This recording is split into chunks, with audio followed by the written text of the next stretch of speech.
good morning, good afternoon, or good night, depending on which time you are watching this video. There's something else I wanted to discuss or talk about. It is Christians and zodiac signs. It's often seen as harmless, and it's often not viewed as something that is against the will of God. So I want you to just take a ride with me, listen to this video clip that I'm about to play, and then we'll come back and talk about it a little bit more. I am an ex-astrologer. I was really deep into it, and so I'm going to share with you the spiritual secrets, what really happens deep in astrology, and why I left, because it is so evil. So the first question is, can demons tell you the future? And the answer is no, they cannot see the future like God can. But if you have ever gone to a psychic or looked at your horoscope and it turned out to be true, here's why. Psychic, when you come in to see a psychic or a medium, they have the ability to communicate with demonic spirits. And so they're communicating with the spirits that have been following you around, that have been assigned to you. That's how they gain information. That's how they can tell you about your past. They can tell you about your future and give you a prediction and say, this is going to happen to you, and this is your husband's going to die, or this and that. And then you receive that. You come into agreement with it in your body and your soul and your spirit. And then now you give those demons permission. You give them access into your life to carry out those plans. So it's not that the demons can see the future. Their strategy is to get you to come into agreement with them and with their plan, so then they have a legal right, they have spiritual permission to carry out that act or that outcome. Astrology works similarly but differently. Astrology first attacks your identity. The first step that the devil uses in astrology is to get you to come into agreement and to accept your zodiac sign. This affects your personality, and it opens the door for demons to come into your life. If somebody says, I am a Virgo, and they come into agreement with it and they believe it, they open the door for that spirit.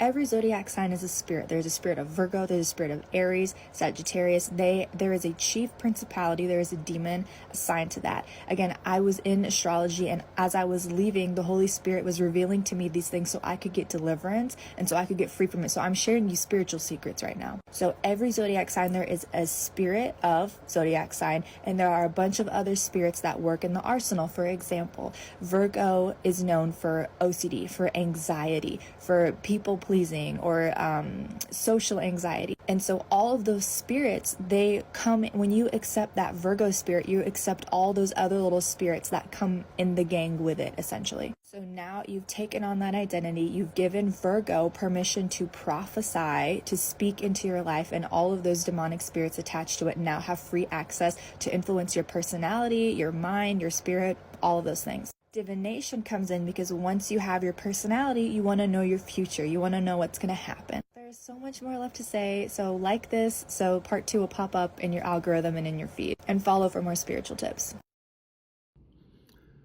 Let me give you a brief overview of the origins of the zodiac sign. It can be traced back to the ancient Babylonians in astrology.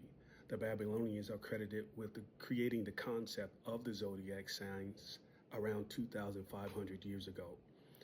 They divided the sky into 12 sections, each representing a specific constellation.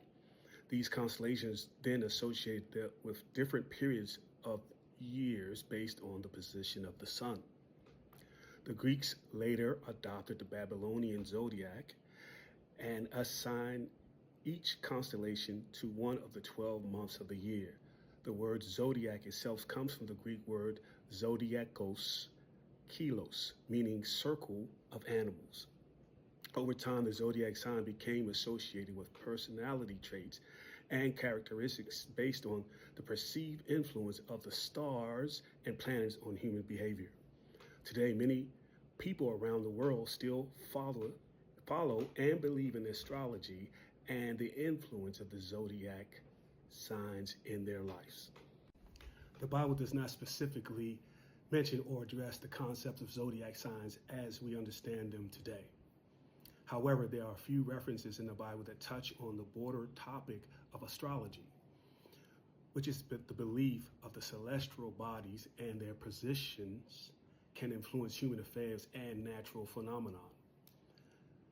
In the Old Testament, there are passages that warn against practices associated with astrology and divination.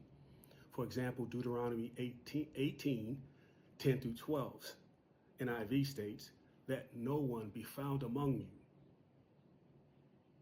who sacrifices their sons or daughters to the fire, who practices divination or sorcery, who interprets omens, engaging in witchcraft or casts spells, or who is a medium or a spiritualist, or who consults the dead.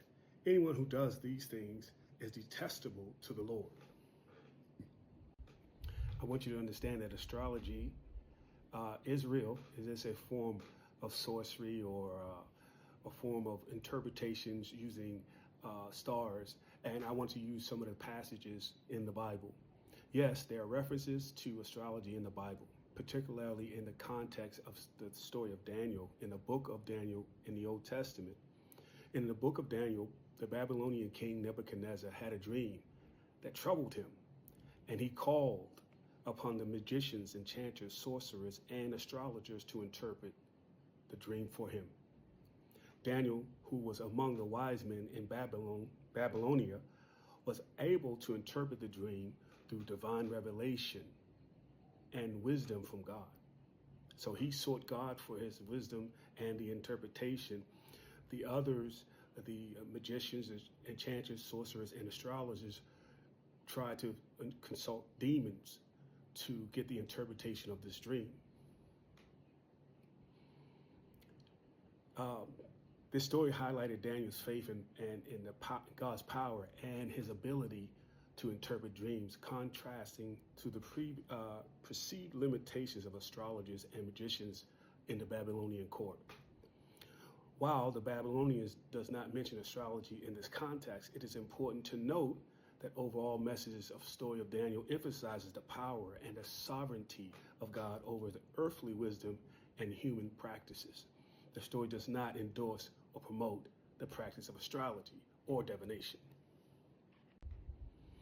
The three wise men, who were considered magi, that visited Jesus at his birth, are often associated with astrology due to the biblical account of them following a star to find the newborn king of the Jews.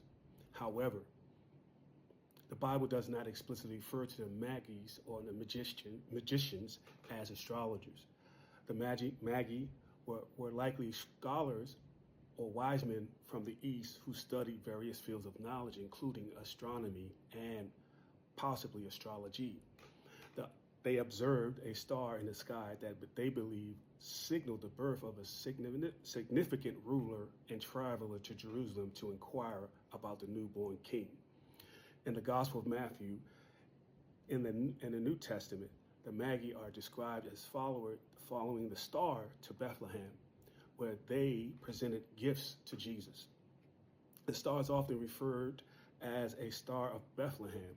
The account emphasizes the fulfillment of a prophecy regarding the birth of the Messiah and the recognition of Jesus as King of the Jews by people from a distant land.